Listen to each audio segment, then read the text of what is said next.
Hello, my fellow YouTubers. This is Silver Rose Gaming, and I am coming at you with an update. I haven't done a, personal video of myself in probably years now. So this is my first one in, I don't know, probably maybe a decade or so. So here we go. So, an update to give. The PlayStation 4 version of Minecraft that I've been working on, or at least the recreation world that I've been doing. I don't know. The original version that I created back when I first started playing, I've been using and playing since um, created it, of course. And obviously, I'm holding this, so I'm playing right now, but uh, so there was a problem when I tried to recreate that one. I what is it? Going through all the settings, trying to get the right seed and all that, on the original servers, and for it to spawn correctly and exactly how I remembered back in what I think it was maybe 2015, 16, because I didn't get a PlayStation 4 until years after its release. So I didn't really get into all this until then. But I've never physically owned Minecraft or anything like that up until that point. Um, that I only kind of gotten started, after one of my buddies had me come over and stay at his house, every so often. And he had a PlayStation 3 and all that, and an Xbox 360, and I, of course, had many countless nights with him, staying up all night playing with him. So it was only a matter of time before I ended up getting a um, version of Minecraft myself. I won't lie, when Minecraft first came out, I thought it was probably the most dumbest game in the world. I honestly won't lie, but now it's become one of my most favorite ones of all. Even though sometimes I kind of run out of ideas and things to do with it, but I still find ways and things to keep going on the game. Anyways, I guess I'm getting a little too long with this, but anyway. So, long story short, the recreated world that I decided to make or recreate on the original servers or whatever, before Bedrock came out, I decided to use the original seed once again to try to recreate my original world that I had, but make it better in my own way, because there were a lot of things that were wrong with it. For one of the things I did glitch the game quite a bit to get countless items that duplicational glitches and stuff like that. I was always so curious, and one of the buddy that who got me into the game showed me a bunch of stuff, and so I started testing things on my own. And one of the things that I put on my original world was a giant Bedrock stadium right on the surface. As you know, as when you're a kid or when you first start out, you don't really know what you're doing. So I put this stadium out in the open next to where all my villagers are, and the thing is, unless I switch to creative mode, I can't get rid of it because it's stuck there forever. Bedrock is pretty much, from what I understand, unbreakable, and if there is, I've never came across a method to break Bedrock. So yeah. So I decided to create, the newest one in spite of that, and to try to, not make that mistake again. Even though basically that whole little arena was meant to trap the Wither so he doesn't attack anything or anyone outside of it, but unfortunately he still can throw. From how the updates are, he can now hit my home, villagers, or anywhere around the area. Even though the fact that it's kind of closed off and I have no way of putting more bedrock around the area without making a mistake or going into creative mode and then risk losing my trophies on that world. So I did myself a favor and pretty much did a big reset and put it, a recreation of all that, and decided to, give myself another chance. Hence, I'm currently playing at this very moment. But anyway, I made the grave mistake after getting all the seeds. I do remember reading up some things on when I was trying to recreate it, that I did recreate it one time on the original servers, and it had villages and stuff like that. The one thing about the world is that I let me try to think here. is that oh damn, I missed that rabbit. But it did not have a village next to the my home area. But when I chose a seed and what to put in it, it did say, strongholds, things like that, villages and etc. Or basically structures and things like that that, I would normally not see in a, a, I think prior, I don't know exactly how else to put it, but anyway, so I loaded it up and now I'm all ready, to go to the end to take down the Ender Dragon, and I have my Ender, or my Eyes of Ender ready, and to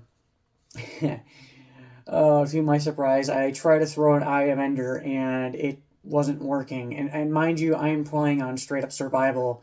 So I'm, trying to press the L2 trigger, and, the Eye of Ender is not going anywhere. It's just in my hand and not flowing or anything. So I'm like, what the f is going on?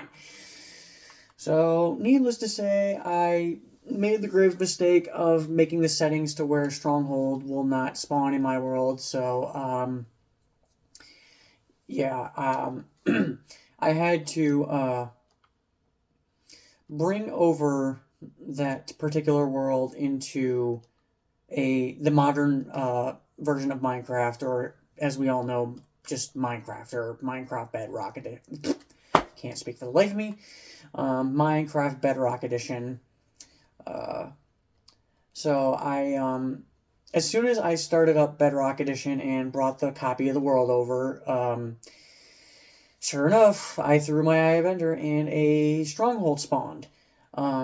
I actually would be on my way there right now, but right now I am spending my time running around my home area trying to think of what to say on this video. But I'll probably do a recording later on this of going there and showing where it is and maybe taking down the Ender Dragon tonight. But yeah.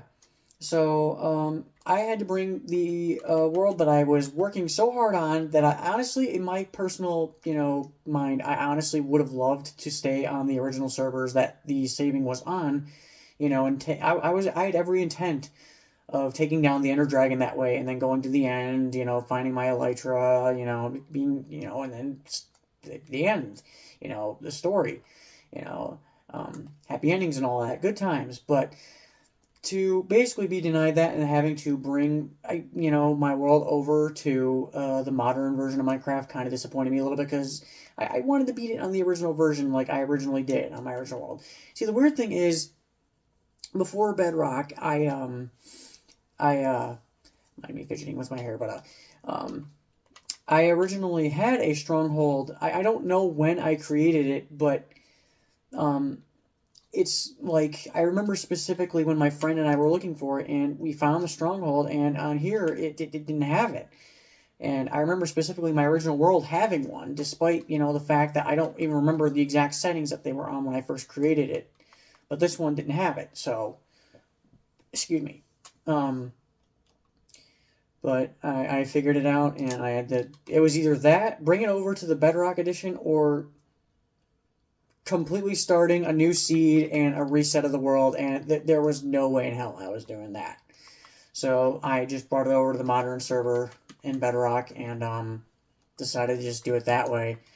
Among other things, I know that I've been switching back and forth between this, Borderlands 2. I won't lie, Borderlands 2 was definitely not one of my go-to games years ago when it first came out, because I didn't take interest in it. Another one of my buddies, he's my best friend, Raptrap49 is actually his name. He actually has a YouTube channel.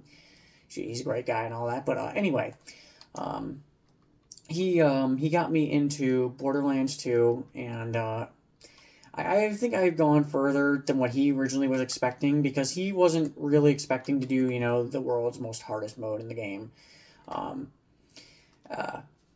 There's a reason why occasionally I jump between games and all that stuff, and one of the big reasons is because of my ridiculous game rage that I have. I've had game rage since I was just a kid, so it's, like, what do they say, old habits die hard, or, and or some things just really never go away. But you'd think I'd have a little better control with that, but honestly, but it doesn't. My issue is getting really angry with certain bosses or just constantly dying and stuff like that, and um, occasionally controllers being broken here and there, left and right, and then I take them and then fix them up, after they've been broken, and then start using them again. So it's like I just never really can have anything new, you know. But it is what it is. Um, but Borderlands 2 is one of the games I play a lot, and I've had to take a break from it. You can see that occasionally I will play CTR, Nitro Kart, anything like Crash Bandicoot related for the most part, but some of them I won't play due to their ridiculously horrible, tremendous difficulties they have. Um, Prime example, Crash Bandicoot 4, my god. When that game came out, I literally did everything to just try to complete the game, and I haven't even beaten it yet. And that was on the PS4. I tried it on the PS5, and I just could not do it. And I had to quit playing while I was ahead. But even then, it didn't matter. I did it in spite of the fact that I didn't want me breaking any more controllers. But I guess it doesn't really matter because I've broken countless anyway. But Crash Bandicoot. What other ones? I recently have been playing a little bit of the Marvel Insomniac Spider-Man. That was another good one. I recently finished the PS5 edition of Marvel Spider-Man, which is, I believe, the first one with Peter. Um, and then there's Miles Morales, which I was playing for a little bit, but then I kind of just stopped because I was spending relentless amounts of time and countless nights, trying to get through the game. And now I'm at the end game, and just, it kind of seemed kind of pointless to try to finish. But eventually I'll have to get back to that. But I know that all the stories line up with the new Spider-Man 2 game, which I have bought, but I have yet to start. This is, ironically enough, the new volcanic red controller that I'm using, but it's already had some damage done to it already. Yours truly. But what is it? So I have yet to play Spider-Man 2, and I want to actually play that game with a functioning, fully, red controller, because it just makes sense to me, at least. Um, so Spider-Man 2 is a no-go, at least for right now. What else is there? As you guys have seen, I do play occasional retro games or modern retro, like PlayStation 2, original Xbox, GameCube, things like that. I recently got Spyro Into the Dragonfly, which, mind you, is one of my favorite PS2 games, one of my first, actually, ironically enough. Because of the fact that it was, I don't know, people hate on it a lot because of the fact that it was, so broken and it wasn't finished. But to me, honestly, I mean, it wasn't unplayable to me. I can confess that I had countless nights or days or whatever where I'd be playing the game back when I was a kid, and I'd die or fall in a ridiculous way to where it just seemed unfair. But despite all that, it was one of my childhood games. Same thing goes with Crash Nitro Kart, which I'm sure a lot of you know. Crash Nitro Kart was a really good game. Um I can go on and on about all this, but I guess I should probably wrap this up, seeing as how I'm feeling like I'm just dragging this on. But anyway, Minecraft and all that has been enjoyable, at least to me. But after a while, I get bored and burnt trying to do the same things over and over and again, and I just try to find new things. But money's always tight, so it's hard to try new things or get new things for myself, and try to get new ideas around for you guys and things like that, and try new things, and just trying to get out there and make life better for myself in some ways. Hence why I'm doing this video, because, well, it feels like I'm not going to get anywhere in life if I don't put myself out there, But I won't lie, it's taken me a lot of balls and getting over the whole shyness factor and anxiety just to, go through with this. But forgive me for rambling, but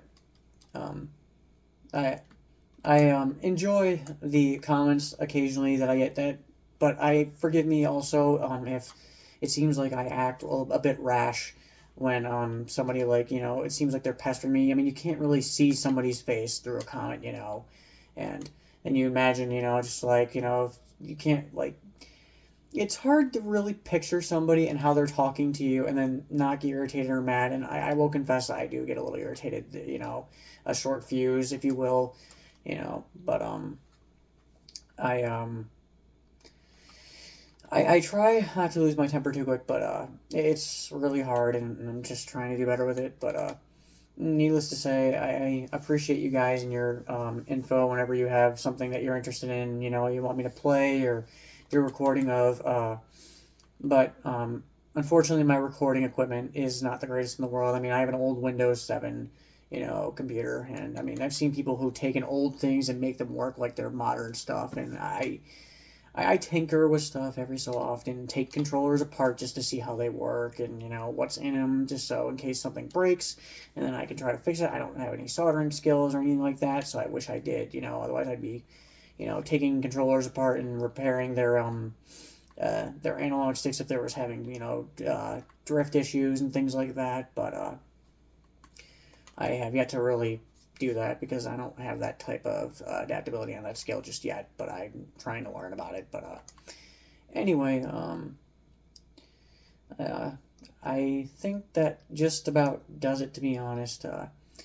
Um, I feel better about talking, to you guys when I'm, multitasking. So if I'm not like fully contact or, looking at the camera, then forgive me. It's just helping me cope with the idea that I'm talking to other people, and trying to just get and put myself out there, But I appreciate anybody that listens to this or watches, and I will do my best to make videos and listen to your guys' input. I mean, because that's the whole point of YouTubing, right? Um, but yeah, so that puts an end to this, and I will hope to see you or hear from you guys in the next one, or maybe I'll do more videos of myself. But yeah, thanks, and you'll have a lovely day or night depending on where you are in the world.